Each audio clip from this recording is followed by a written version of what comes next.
Tadi kan biaya tetapnya 100. Nah, kita produksi nggak produksi, kita harus mengeluarkan biaya sebesar 100. Sekarang misalnya saya memproduksi 10, maka laba yang kita peroleh berapa? Kalau kita memproduksi 10, maka labanya berapa setelah dikurangi biaya variabel dan biaya tetap? Min 50. Dari mana Mbak Siti?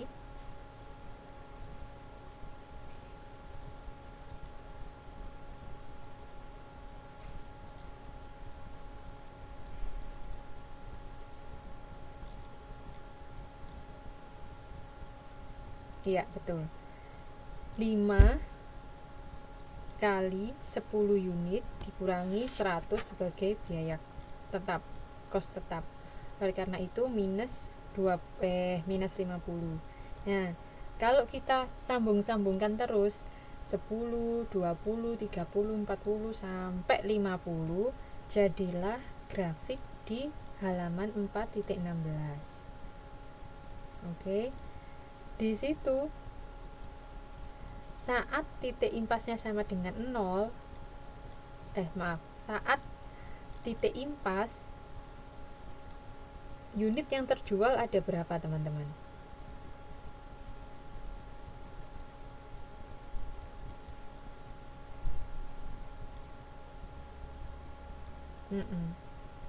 Sama dengan 20. Jadi untuk mencari Q-nya kita bisa menggunakan rumus. Sebenarnya dari rumus itu laba operasi kan sama dengan 5 kali unit dikurangi 100. Kalau mau cari tahu titik impasnya, langsung aja laba operasinya sama dengan 0. 0 sama dengan 5 kali unit dikurangi 100. Maka unitnya bisa dihitung sama dengan 20. Gitu-gitu. Oke. Tapi ingat bahwa analisis dengan menggunakan CVP ini gagal mengungkapkan bagaimana kos berubah ketika volume penjualan berubah. Oleh karena itu, ada disebut lagi grafik. Tadi bukan CVP teman-teman. Tadi adalah grafik laba volume. Kalau sekarang kita ke grafik CVP. Menggunakan hubungan antara kos, variabel, dan laba. Seperti kita ketahui, pendapatan adalah P kali Q atau price kali quantity. Price itu harga, quantity itu unit yang dijual. Terus total cost sama dengan total cost variabel dan cost tetap. Cost variabel apa? Cost variabel per unit kali Q ditambah total cost tetap. Untuk grafik CVP, teman-teman silakan lihat di halaman 4.17. Di situ ada persamaan. Pendapatan adalah 10 kali unit, total cost adalah 5 kali unit ditambah 100. Di situ teman-teman total cost-nya berapa? Dikurangi 100 ya.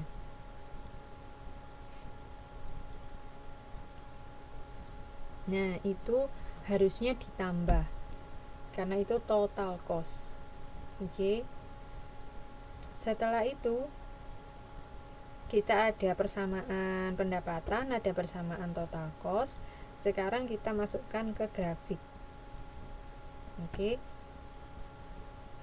Misalnya kita menjual 0, maka pendapatannya adalah 0 karena 10 kali unit yang terjual adalah 0.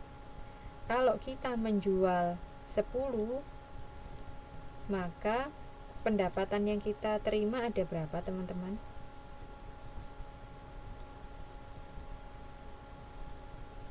Iya.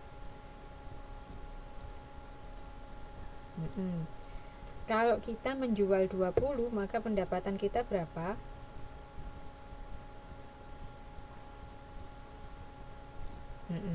Nah, kalau kita teruskan mengenai pendapatan, kita akan bisa menggambar garis total pendapatan. Garis yang atas itu adalah garis total pendapatan, karena ada tulisannya itu.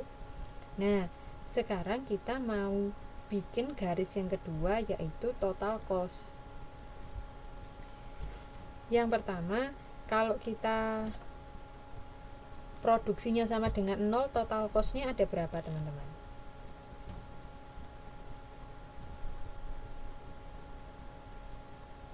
Kalau kita memproduksi 0, maka total cost sama dengan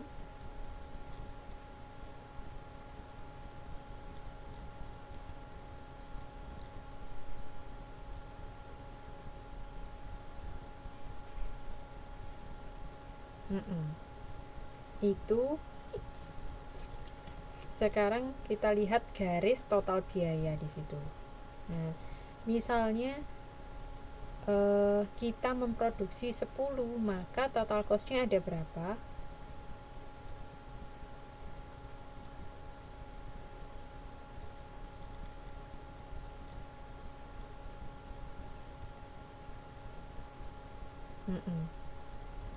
Gitu ya.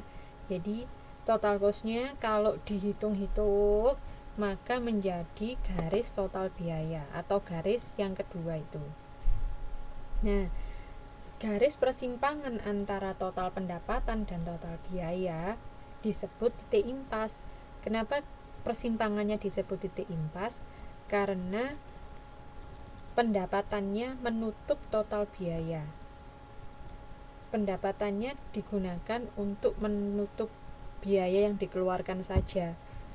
Perusahaan tidak rugi ataupun tidak untung. Nah, di situ diketahui titik impasnya adalah 20. Atau kita harus memproduksi 20 unit baru kita bisa mendapatkan titik impas. Itu. Nah, di situ ada tulisan daerah untung dan daerah laba. Kok daerah laba dan untung? Daerah rugi dan daerah laba, maaf. Mana itu daerah rugi? Daerah rugi itu adalah bagian sebelah kiri dari titik impas. Oke. Bagian sebelah kiri titik impas itu rugi, bagian sebelah kanan titik impas adalah untung. Cara cari taunya gimana? Jika garis biaya lebih tinggi daripada garis pendapatan, maka perusahaan mengalami rugi. Yang sebelah kiri kan gitu, garisnya biaya lebih tinggi daripada garisnya pendapatan, maka dia rugi. Sebaliknya, kalau yang sebelah kanan, garisnya pendapatan ini semuanya berada di atas garisnya total biaya. Oleh karena itu, daerah ini mengalami laba. Gitu, teman-teman. Oke. Ya.